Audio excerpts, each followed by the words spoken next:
What's up guys, Ismail here and I'm a Ticket Sales Closer.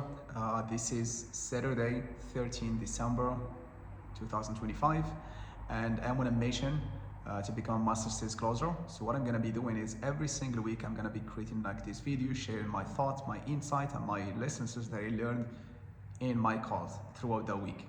And sorry for the noise, I'm very close to the street and this is the only time that I got actually to create this video, and I know that if I don't do it right now, it's never gonna happen. So just bear it with me.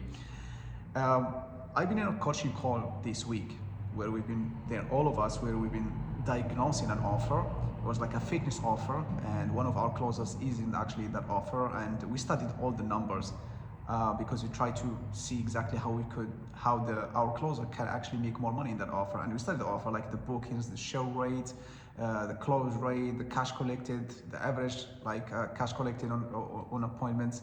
And we found out the conclusion that they just the closer is doing already very well when it comes to his skill set, but this is like much more of a lead flow problem challenge that the business is going through. So the whole thing drives me to my next idea that most of the time, not all the time, not the majority, but most of the time, the best closers that you know, they are there not just because of their own skills, but they are just having more appointment than you, or they are actually in a better vehicle, the better business, the better offer than you, which actually made us question okay, so as a closer, how could you get yourself to those positions? How could you qualify to find those businesses, all right, to find those vehicles? And there is a mistake that I have done for a while right now. I have already 5 years of experience as a high ticket sales closer, and that's what I've been doing. That whenever I work with an offer, I go all in. Okay, whenever I work with someone, I go all in, and I stopped recruiting. I stopped actually making connections, and I stopped looking for new opportunities, building relationship with the sales managers or business owners and so on and so on. And that's a mistake, and I take full responsibility of that, that I'm actually start fixing right now. Because as a closer, pretty much you're like a freelancer. You are like a doctor, like a dentist, for example. I mean, his skill set worth something when people knows about him. If you're well known, you're gonna get more people. That means more money. It's exactly like us as a closer. When you work somewhere, people have to know you. You have to. It's like promote. Like this, for example. One of my friends advised me to do this and share these thoughts, and a lot of my friends were asking me about knowledge, thoughts, advices about this industry. I will be sharing all of that literally here on my channel, and that's a big realization.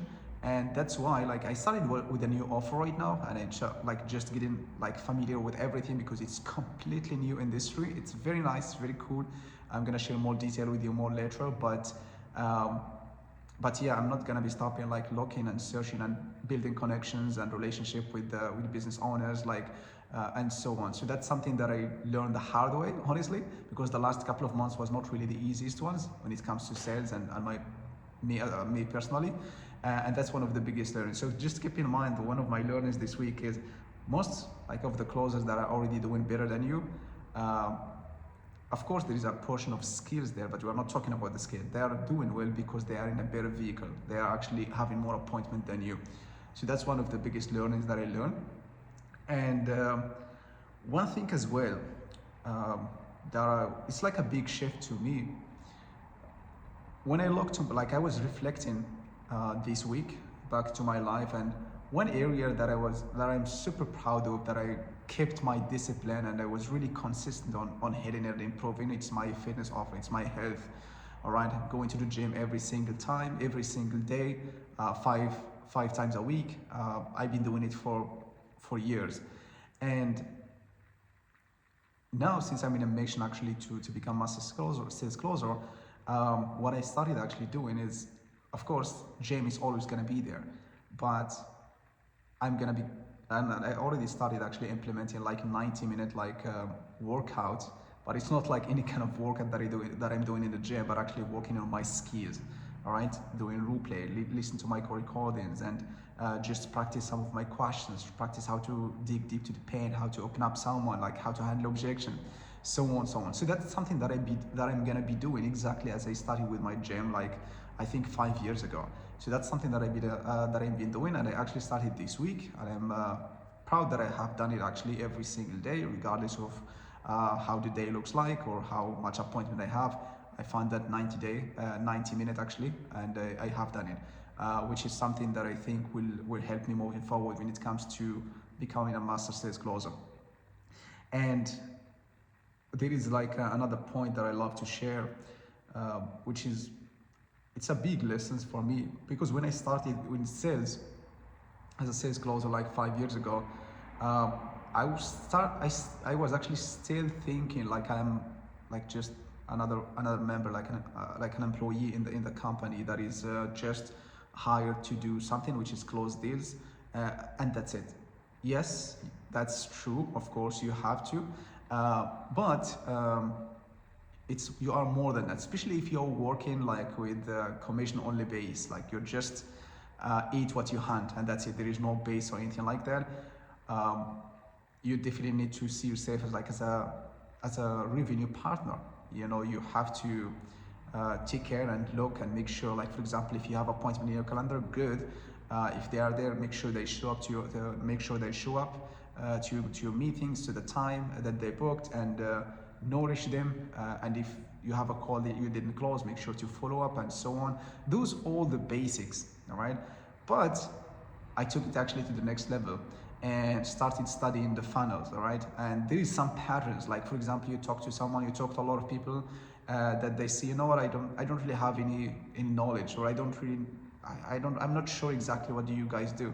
I heard it many times actually in this new offer, and what I did is I went myself and I studied the funnel, and willing to give my feedback. Hey, this is something that we need to improve, and I have already like a list of things that we need to improve, and so on. Because look, I mean, if we don't, you know, of course, every salesperson will love to talk to people that already know about the offer, that actually understand the value before even they jump in on a call with you.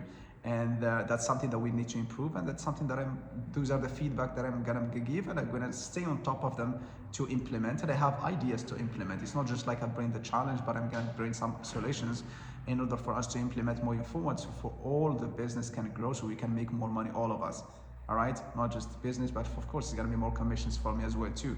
So that's something that I have learned, and something that I've been implemented, and that's the mindset shift. And I like the word like working as an operator, not just like working as like just as a number in a company or something like that, right? So that's a mindset shift. So that's really the thing that I have improved so far this week, and those are my biggest learnings and lessons so far. Besides, when it comes to the skill itself, all right, one thing, I got the feedback from the business owners and my manager and so on. They say like you just need to sometimes to just slow down and give some weight to some of your words. Why is that? Just because I'm not a native speaker, and sometimes people like, because I'm talking just to people like in United States, sometimes they don't get some of my words. Like even though sometimes I think like, hey, it's very easy to understand or so on, but no, those people, they don't get it. So sometimes I started like consciously just slowing down a little bit, giving some weight to some of my words, and actually it works. And I found myself like I bought some time for myself to think and just reflect, and I feel like I gain more confident, and you gain more like lead, all right? You become more confident, and you have more certainty in your words, and that's something that I have improved. It's a slight thing, but it has a bigger impact for sure. And yeah, and that's pretty much it. Next week I'm gonna be sharing more for all of my takeaways for the next week, and yeah, it's pretty much it for today. I love you all, and I wish you all the best.